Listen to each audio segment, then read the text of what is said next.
میرے عزیزو، کسی بھی قوم کا سب سے جو قیمتی سرمایہ ہوتا ہے اس کی نوجوان نسل ہوتی ہے۔ ان کا بگڑ جانا ساری قوم کو تباہ کر دیتا، ان کا سدھر جانا ساری قوم کو ترقیات کے زینے تک پہنچاتا، بلکہ اوپر تک پہنچاتا ہے۔ اور یہ عمر اللہ کے ہاں بھی ایسی ہے کہ اس کے بارے میں خاص طور پہ الگ سوال ہوگا۔ لا تزول قدم عبد، قیامت کے دن آدمی اپنی جگہ سے ہل نہیں سکے گا، حتی یسأل عن اربع، جب تک وہ 4 باتوں کا اللہ کو جواب نہیں دے گا۔ عن عمرہ فیما افناہ، زندگی کہاں خرچ کی، یہ پہلا سوال، زندگی کہاں خرچ کی، یہ اللہ کی طرف سے پہلا سوال۔ پھر دوسرا، وعن شبابہ فیما ابلاہ، جب زندگی کا سوال کیا تو جوانی تو اس میں آ گئی تھی، لیکن اللہ تعالیٰ جوانی کا سوال الگ فرمائیں گے کہ اپنی جوانی کو کہاں خرچ کیا تھا۔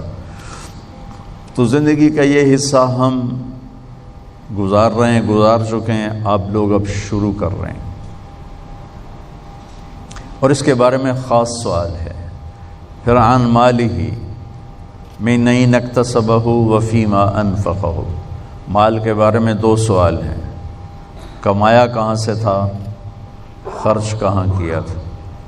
ہم کمائی میں بھی آزاد نہیں، خرچ کرنے میں بھی آزاد۔ جو اللہ کو جانتا نہیں، پہچانتا نہیں، اس کے لیے کوئی ضابطہ نہیں، اس نے مال بنانا ہے جہاں سے مرضی بنائے، جیسے مرضی بنائے۔ لیکن جس نے اللہ کو سامنے رکھ کے زندگی گزارنی ہے، وہ کمانے میں بھی پابند ہے، خرچ کرنے میں بھی پابند ہے۔ اور پھر سوال ہوگا عن علمہ ماذا عمل بہ، جو کچھ جانتے تھے اس پہ عمل کتنا کیا۔ یہ چاروں بڑے ہیبت ناک اور خوفناک سوال ہیں۔ تو میں بتا یہ رہا تھا کہ زندگی کا یہ حصہ بہت قیمتی ہے۔ اچھا، مجھے بیٹھے بیٹھے خیال آ رہا تھا، میں نے بھی 12 سال تو گزارے، پرائمری اپنے گاؤں میں کی، میٹرک سینٹرل ماڈل اسکول میں کیا، پھر FSC گورنمنٹ کالج، پھر لاہور میں اللہ نے لاہور میں ہی رکھا، لاہور میں کیا۔ یہ ایسی محفلیں ہمیں نہیں ملتی تھیں، نہ اس وقت اس کا رواج تھا۔ مجھے یاد نہیں گورنمنٹ کالج لاہور میں کسی کی داڑھی ہو، سوائے ایک لڑکے کے جو ہمیں یہ تبلیغ کا کام اللہ نے اسے ذریعہ بنایا میرے تبلیغ میں لگنے کا۔ بس پورے کالج میں صرف ایک لڑکے کی داڑھی تھی صرف، اور ایک لڑکے کے سر پہ دوپٹہ نہیں ہوتا تھا۔ شاید کوئی ایک آدھ ہو، مجھے بہت پرانی بات ہے، لیکن میری یادداشت میں مجھے اس کے علاوہ کوئی داڑھی والا نہیں تھا۔ اور اقبال ہاسٹل کے درمیان ایک لان تھا، ایسے لان، تو میں وہاں برآمدے میں کھڑے ہو کے دیکھتا تھا، 3 سے زیادہ لڑکے نماز پڑھنے والے کبھی نہیں میں نے دیکھی، وہ بھی انفرادی، ایک پرانی سی پھٹی ہوئی۔ مجھے یاد نہیں میں نے وہاں کوئی نماز نہیں پڑھی تھی، لیکن میں نے آنکھوں سے جو دیکھا، 3-4 لڑکے نماز پڑھنے والے ہوتے تھے انفرادی طور پر۔ لیکن جہاں برائی کا گراف اوپر گیا ہے، اچھائی کا بھی اوپر جا رہا ہے۔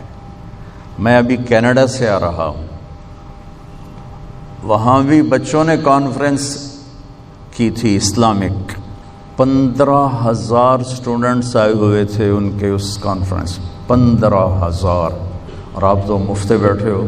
$60 ٹکٹ تھا پر پرسن، کیونکہ وہ ہال کرائے پر تھا، تو اس کا کرایہ انہوں نے وہ تو سب نوجوان بچے اسٹوڈنٹ تھے، کہاں سے دیتے، تو ہر سال کرواتے ہیں، $60 کا ٹکٹ بیچتے ہیں، اس سے کرایہ نکالتے ہیں، اور پھر بھی کرسیاں فل، میں سارا ایسے شروع سے آخر سے چلا اور ایسے آگے تک گیا، سب بھرا، تو میرا تو ایمان تازہ ہو گیا اور یقین اور بڑھ گیا کہ اللہ اپنے دین کا کلمہ بلند کرے گا انشاءاللہ۔ وَكَلِمَةُ اللَّهِ هِيَ الْعُلْيَا، اللہ کا کلمہ بلند ہو کے رہتا ہے، رات کتنی ہی لمبی ہو سورج ضرور نکلتا ہے۔